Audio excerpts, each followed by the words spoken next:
कलकत्ता, बदलापूर व कोल्हापूर या ठिकाणी झालेल्या क्रूर व निंदनीय घटनांच्या निषेधार्थ अखिवाट येथे काल निषेध मोर्चा काढण्यात आला। सिद्धिविनायक गणेशोत्सव मंडळ अखिवाट यांनी या निषेध मोर्चाचं आयोजन केलेलं होतं। यामध्ये गावातील सर्व तरुण मंडळाचे पदाधिकारी, महिला, आशा सेविका, युवक युवती, ग्रामपंचायतीचे व विविध संस्थांचे पदाधिकारी मोठ्या संख्येने उपस्थित होते। सर्व ग्रामस्थांच्या वतीने आरोपींना लवकरात लवकर फाशीची शिक्षा व्हावी अशी मागणी शासनाकडे करण्यात आली आहे।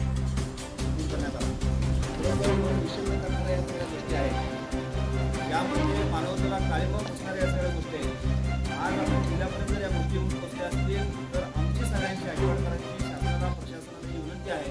सत्ताधारी पक्ष असेल, विरोधी पक्ष असेल, काही असेल राजकारण ज्या ठिकाणी, पण अशा चिमुकल्यांच्यावरती अत्याचार करणाऱ्या सगळ्या नराधमांना अगदी होता होईल तेवढं फास्ट ट्रॅक कोर्टाच्या माध्यमातून त्या ठिकाणी त्यांना फासावर लटकवलं गेलं पाहिजे, त्यांना फाशी झाली पाहिजे ही आमची सगळ्या आठवडकरांची या ठिकाणी मागणी आहे। कारण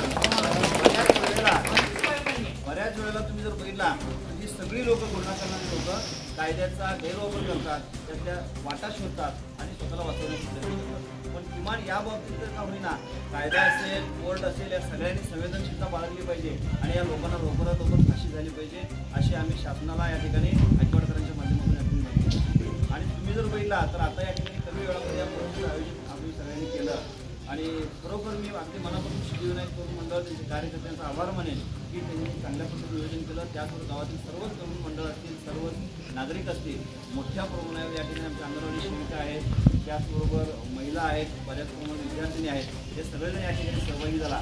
या पुढच्या काळामध्ये मी तुम्हाला जाणीवपूर्वक सांगेन की परिवर्तनाच्या लढाईमध्ये कुठलीही चुकीची गोष्ट होत असेल तर गट तट पक्ष सगळ्या गोष्टी विसरून आपण सगळेजण गाव म्हणून एकसंघ राहूया। तुम्हाला सगळ्यांना कुठल्याही गोष्टीची अडचण आली असेल तर गाव सगळं तुमच्या महिलांच्या पाठीशी राहील, लहान मुलींच्या पाठीशी राहील, या ठिकाणी मी ग्वाही देतो व शासनाला पुन्हा एकदा विनंती